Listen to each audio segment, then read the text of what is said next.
નમસ્કાર વિદ્યાર્થી મિત્રો, ધોરણ 9નું સ્વાધ્યાય 1.5 એમાં કિંમત શોધો દાખલા દર્શાવતો આ વિડીયો છે. ચેનલ ગમે તો ચેનલને લાઇક અને સબસ્ક્રાઈબ જરૂર કરજો. પહેલો દાખલો છે જેમાં 64/1/2 ઘાત આ રીતનો દાખલો છે. હવે આપણને ખબર છે કે 64 છે એટલે 64ના અવયવ પડશે 8 × 8 એટલે 64 અને એની 1/2 ઘાત. હવે 8 × 8 એટલે 8 બે વાર છે એટલે 8ની 2 ઘાત અને એની 1/2 ઘાત. હવે અહીંયા આ 2 × 1/2 ઘાત 2 ગયા તો આની આપણને કિંમત કેટલી મળી તો કે 8, એટલે આનો જવાબ આવશે 8. એવી રીતે દાખલો નંબર 2 તો કે 32ની 1/4 ઘાત 32ની 1/5 ઘાત 32ની 1/5 ઘાત. તો અહીંયા 32ની 1/5 ઘાત એટલે આપણે 32ના અવયવ પાડીએ તો આપણને ખબર છે કે 16 દુ 32, 16ના પડશે 8 દુ 16, 8ના પડશે 4 દુ 8 અને 4ના પડશે 2 દુ 4 એટલે 2 દુ 4, 4 દુ 8, 8 દુ 16 અને 16 દુ 32 અને એની ઘાત છે 1/5 ઘાત. તો અહીંયા 1 2 3 4 અને 5, 5 વાર 2 છે એટલે 2ની 5 ઘાત અને અહીંયા 1/5 ઘાત. તો હવે અહીંયા આ 5 અને અહીંયા 1/5 ઘાત, 5 ગયા તો અહીંયા આપણને જવાબ મળશે 2, આની કિંમત મળશે 2. દાખલો નંબર 3 જેમાં 125ની 1/3 ઘાત. હવે આપણને ખબર છે કે 125 એટલે 5 ગુણ્યા 25 ગુણ્યા 5 એટલે 125. તો અહીંયા ના આવડે તો આપણે એનો ભાગાકાર કરી શકીએ કે આ 125 છે, છેલ્લી સંખ્યા 5 છે તો આપણે 125ને 5 વડે ભાગીએ તો 5 દુ 10 અને અહીંયા પાયો 25. તો એ આપણને આ રીતે પણ ખ્યાલ આવે જો તરત મોડે ના આવડે તો. એવી રીતે 32માં પણ આપણને ના ખ્યાલ આવે તો 2 છે તો પહેલાં 2 વડે ભાગીએ, 16 દુ 32, એ રીતે અવયવ પાડતા પણ આપણે આ રીતે સંખ્યા લાવી શકાય. હવે 125 છે તો કે 5 × 5 એટલે 25 અને એને ગુણ્યા 5 એટલે 125 અને એની 1/3 ઘાત. 1 2 ને 3 એટલે 5ની 3 ઘાત અને અહીંયા 1/3 ઘાત અને આ 5ની 3 ઘાત ગુણ્યા 1/3 ઘાત. 3 ગયા અને અહીંયા એનો જવાબ આવશે 5 કિંમત શોધોમાં. એટલે આ રીતે પહેલા દાખલામાં 3 દાખલા છે કિંમત શોધોના. હવે દાખલો નંબર જે 2 છે એ બીજા દાખલામાં પણ આપણે કિંમત જ શોધવાની છે. આપણે જે ઘાતાંકના નિયમોનો અગાઉ જે વિડીયો જોયો એ નિયમનો ઉપયોગ કરતાં જ આપણે આ દાખલા ગણવાના છે. હવે આપણે રકમ છે 9ની 3/2 ઘાત, 9ની 3/2 ઘાત. તો અહીંયા આપણને ખબર છે કે 9 એટલે 3 × 3 અને એની 3/2 ઘાત. હવે 1 અને 2, 3ની 2 ઘાત અને આ 3/2 ઘાત. કૌંસની બહાર ગુણાઈ છે ઘાત એટલે આ અને આ ઘાતનો ગુણાકાર થશે. 2 ગયા તો 3ની 3 ઘાત અને 3ની 3 ઘાત એટલે 3 × 3 × 3 એટલે 3 તારી 9 તારી 27 એટલે આપણને આનો જવાબ મળશે 27. હવે કિંમત શોધોનો બીજો દાખલો છે 32ની 2/5 ઘાત. તો આપણે 32ના અવયવ આપણે હમણાં જ પાડી ગયા.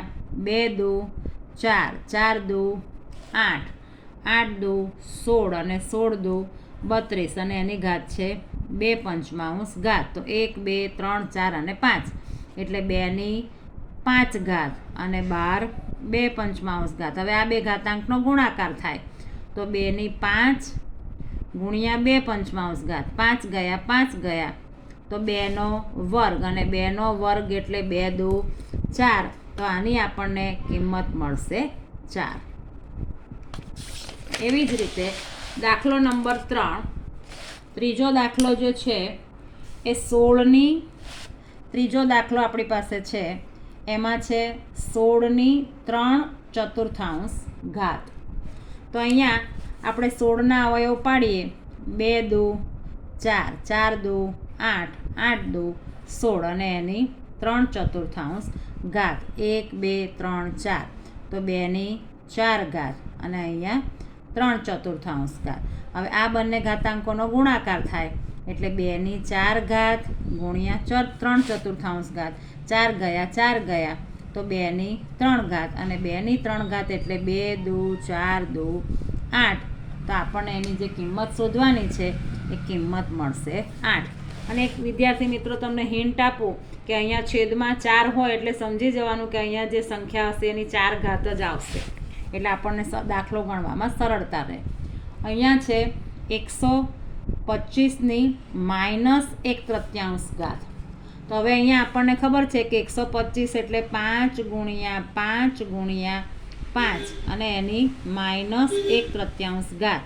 1 2 ને 3 એટલે 5⁻³ ઘાત અને એની બાર -1/3 ઘાત એટલે 5⁻³ ઘાત ગુણ્યા -1/3 ઘાત. 3 ગયા 3 ગયા એટલે 5⁻1 ઘાત. અને કોઈ પણ સંખ્યાની માઇનસ ઘાત હોય એટલે એ સંખ્યા આવે છેદમાં. -1 ઘાત છે એટલે 1/5 આની કિંમત મળશે. હવે દાખલો નંબર 3 છે, સાદુરૂપ આપો, જે આપણે કરીએ એટલે આપણું આખું સ્વાધ્યાય આ એક વિડીયોમાં આવી જાય. સાદુરૂપ આપો.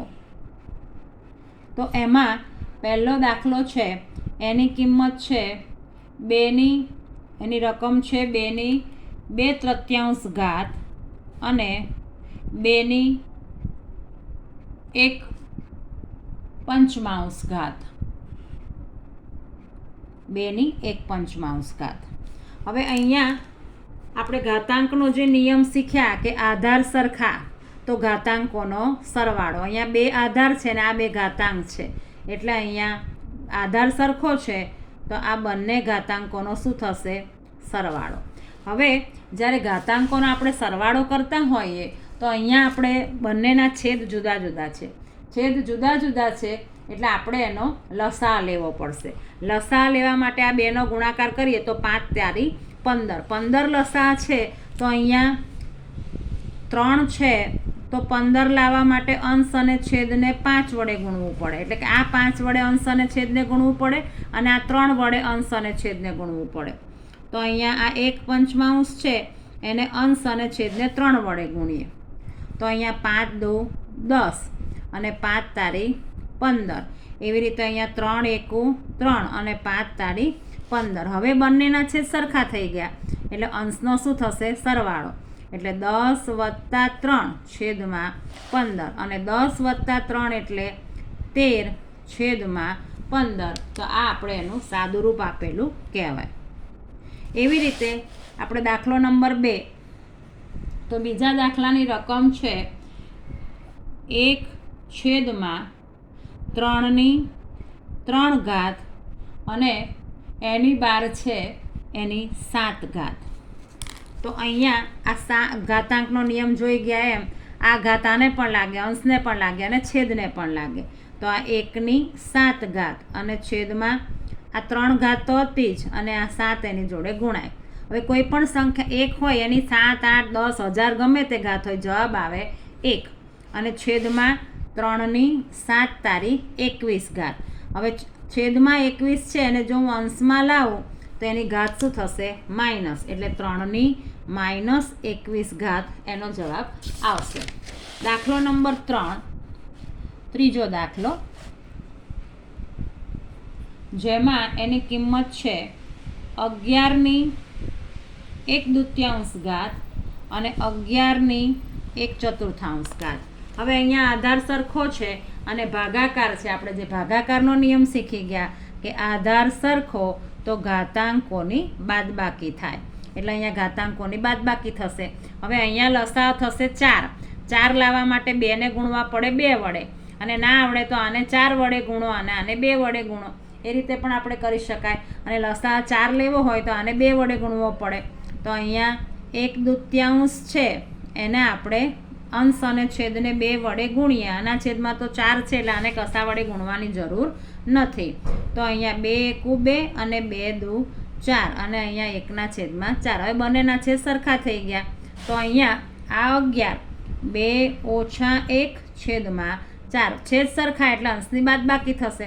2 માંથી 1 જાય એટલે 1. તો 11 1/4 ઘાત આનો જવાબ આવશે.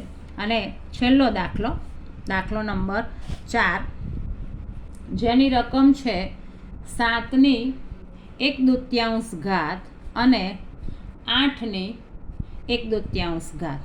હવે આમાં ઘાત સરખી છે અને આધાર જુદા જુદા છે. જ્યારે આવું હોય ત્યારે આ બંનેનો ગુણાકાર થાય એટલે 7 ગુણ્યા 8 અને બંનેની ઘાત સરખી છે એટલે બંનેનો ગુણાકાર કરીને કૌંસની બહાર આવશે 1/2.